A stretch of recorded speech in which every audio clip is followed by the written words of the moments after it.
Merhaba arkadaşlar. Bu hafta bir Volvo videosuyla daha karşınızdayız. Bu haftaki konumuz S60'ların gösterge arızaları. Saatin ayarlanmaması, kilometre saatinin sıfırlanmaması, göstergelerin az yanması ve göstergeyi nasıl sökeriz hep beraber bunu göreceğiz. S60'larda benim rastladığım pek kronik bir arıza değil ama rastladığım 3-4 araç var. Saat devamlı dönüyor, yani yerinde durmuyor ve kilometre saatini sıfırlayamıyorsunuz. Ve yol bilgisayarı ekranının arkasındaki ışıklar az yanıyor. Birkaç tane araçta rastladım buna. Şimdi hep beraber nasıl söküp nasıl tamir edebileceğimizi izleyeceğiz. Önce direksiyonu geriye çekiyoruz arkadaşlar. Yukarıya kaldırıyoruz. Daha sonra böyle ince bir cımbız gibi bir aletle yavaş yavaş tırnaklarını kurtarıyoruz.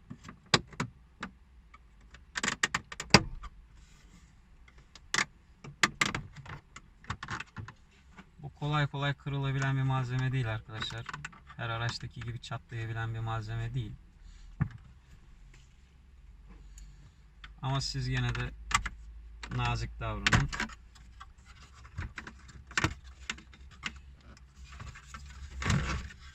Çerçevemizi söktükten sonra direksiyonun arkasını tutan bir plastik var. Onları da yerinden çıkartmanız gerekiyor. Çerçevemizi söktük. Daha sonra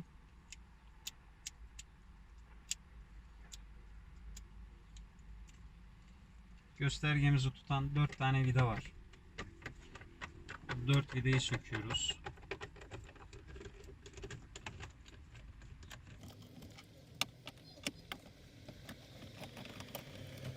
Sağ tarafta 2, sol tarafta 2 tane olmak üzere 4 tane vida tutuyor arkadaşlar.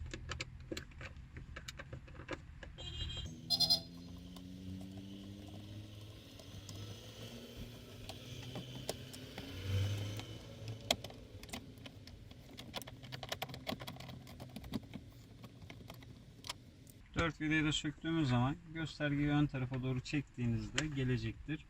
Üst tarafta bir yalıtım malzememiz var. Bu ses ve gürültü yalıtımı için. Daha sonra göstergenin arkasında tek bir tane soket var.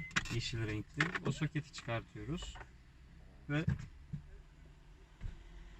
göstergemizi yerinden çıkartıyoruz. Şimdi hep beraber göstergemizin içini nasıl açacağız? Ampullerini nasıl değiştireceğiz? Ve içerisindeki tamiri nasıl yapacağız? Hep beraber bunu izleyeceğiz. Evet arkadaşlar, göstergemizi söktük. Hemen arkasında bulunan sarı vidalar var. Bu sarı vidaların hepsini söküyoruz. Bütün hepsini gördüğünüz.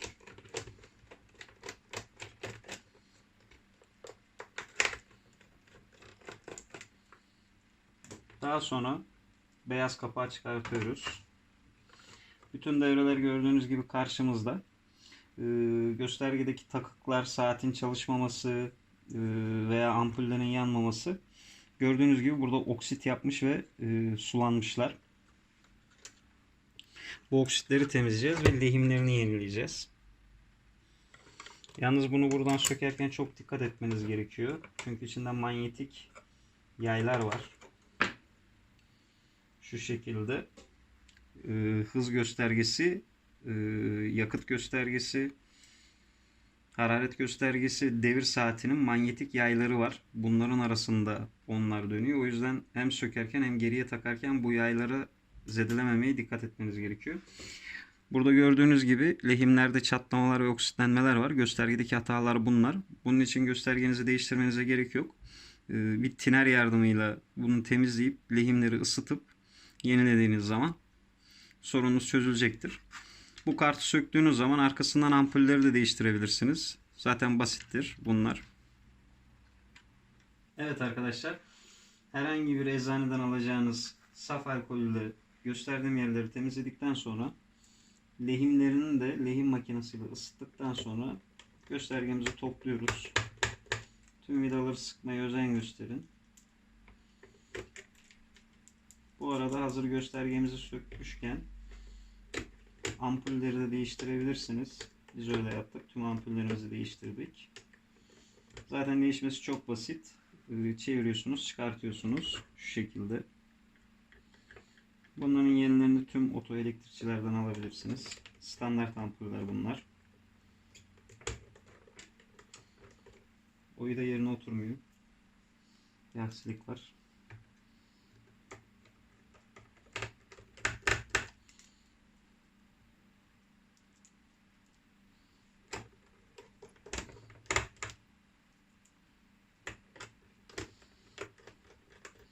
Bu yaptığımız işlem göstergenizdeki saatin hızlı çalışması, kilometre saatinizi sıfırlayamamanız, yol bilgisayarının eksik göstermesi, ışıkların soğuk yanması gibi işlemler için geçerliydi. Bu da zamanla içeride çatlayan lehim çatlakları, oksitlenme, terleme, bunun gibi şeylerden kaynaklanıyor. Kolayca açıp kendiniz temizleyebilirsiniz.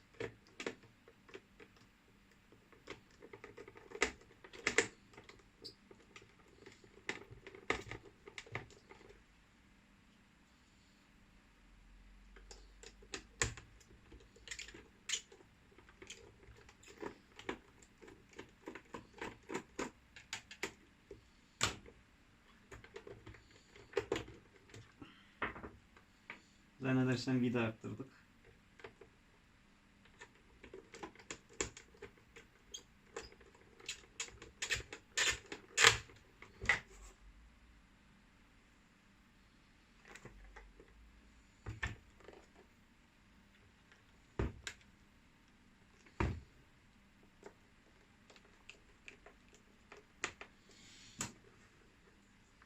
Daha sonra dilerseniz bu tırnaklardan göstergenin ön camını söküp içini temizleyebilirsiniz. Zamanla giren tozları, buğuyu.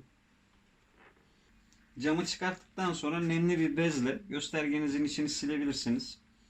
Gözünüze batan tozları yolda sürüş esnasında. Gördüğünüz gibi. Bu işlemi yaparken yanınızda kedi bulundurmayın. Tüyü içine girebilir.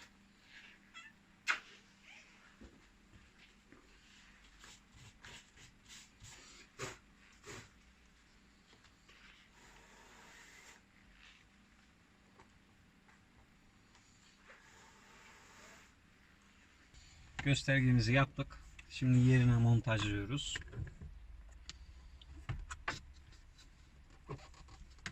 Arkasındaki soketi takıyoruz.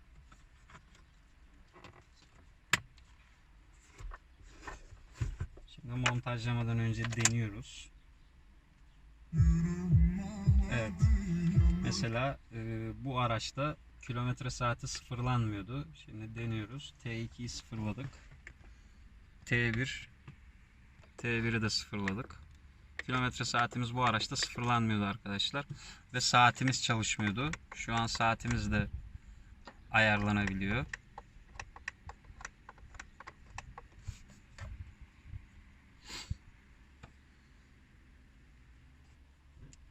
Vidalarımızı takıyoruz.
Üst yalıtım malzememizi de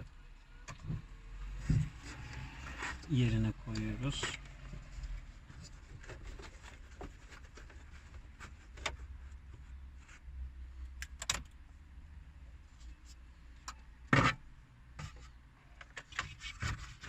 Daha sonra çerçevemizi oturtuyoruz.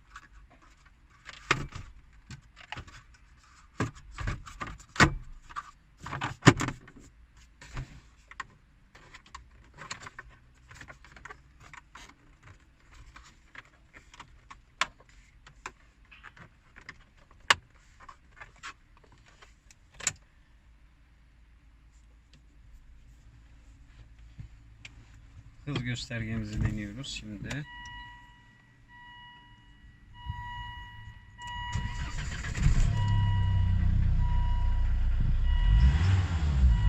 Evet, göstergelerimizin hepsi, benzin göstergemiz, hararet göstergemiz hepsi çalışıyor. Saatimiz çalışıyor. Kilometre saatimiz çalışıyor. T1, T2. Evet arkadaşlar, bu kadar. Bizi izlediğiniz için teşekkür ederiz. Kanalımıza abone olmayı unutmayın. Volvo araçları hakkında bilgilerimizi paylaşmaya devam edeceğiz. Nefesimin kaç kilometre hız yaptığını gördün mü?